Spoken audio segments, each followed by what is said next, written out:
I come to this event with great excitement and great humility. Three people seated to my right are giants in the field, despite some of their relatively small statures, in the field of history and archival developments that have shaped the world.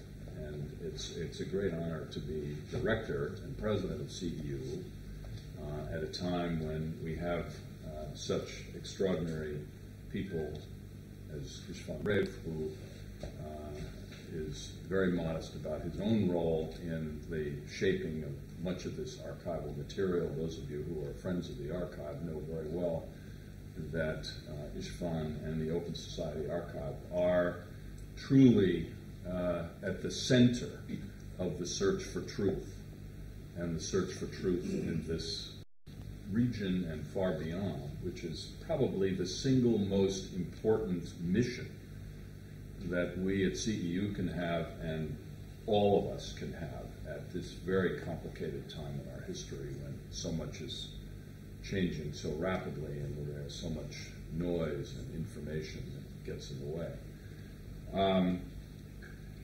Tom Blanton, who I had the pleasure many years ago, you can see how young he is, and I've aged after that, but many years ago selecting as, along with others I selected, as the first director of policy and development for the National Security Archive. And I don't think I've ever participated in an organization which has matched its mission and the reality of what it's doing more effectively than the National Security Archive. And this all got started when you became the director of policy and planning for that organization. So that was really extraordinary. And Svetlana, I haven't had the good fortune to meet you before, but I am a great admirer of the work that you do.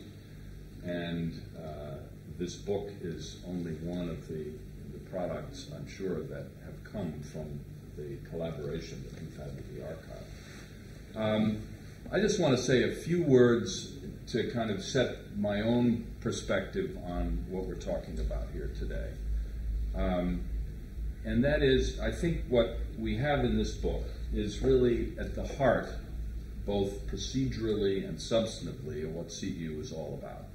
Procedurally, because we are indeed about the search, constant search for truth.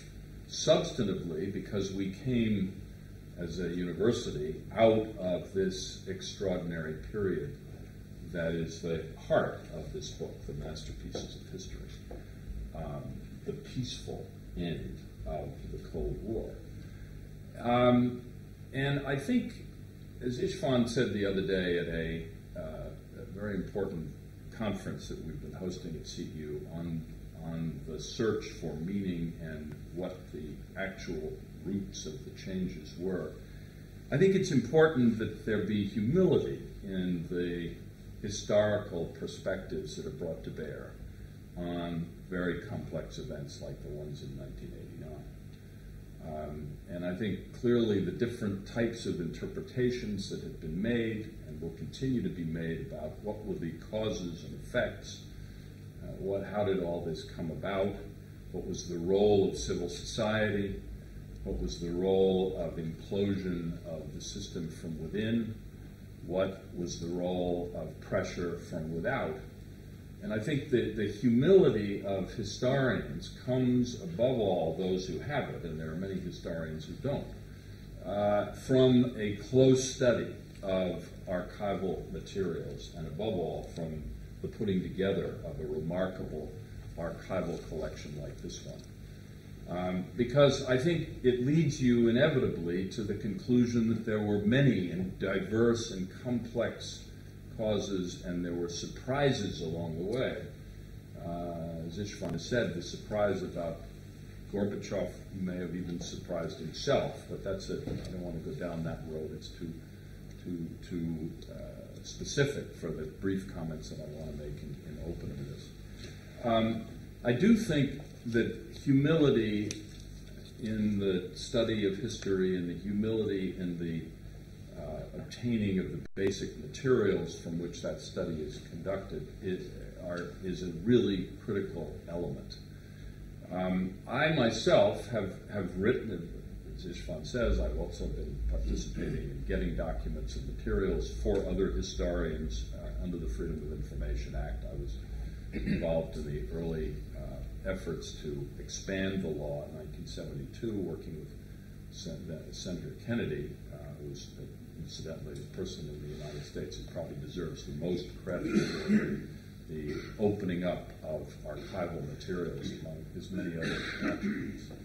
And I then also became a user of archival materials, and I learned my own humility around the subject of bureaucratic depictions that occur in archival documents.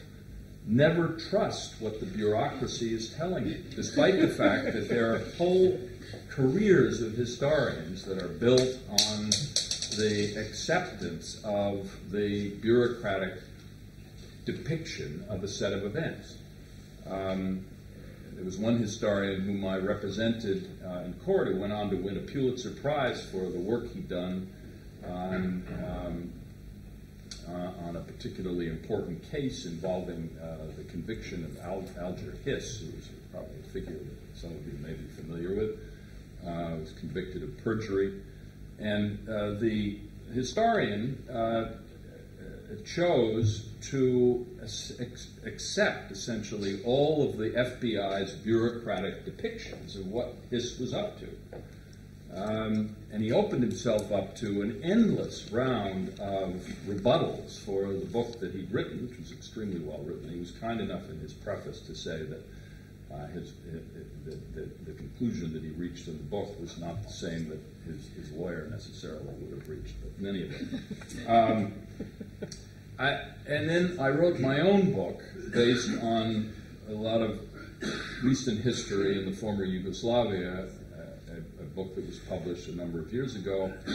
And having learned the hard way by getting into these documents about how the bureaucratic depictions of history can also often be misleading, I chose not to review a single report produced by anyone else about the events that I was writing about. I had a lot of first-hand materials. I used documents that were produced by people who were actively involved themselves.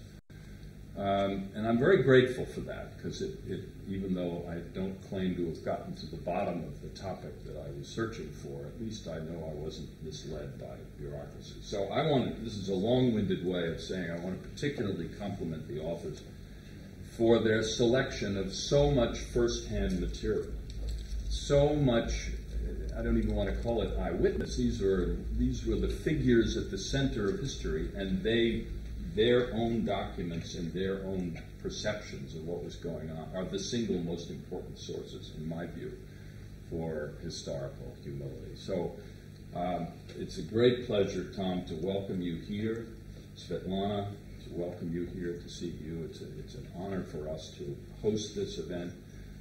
Istvan, thank you always for everything that you do as our leader in this whole field. And I now look forward to hearing more from our authors about the book.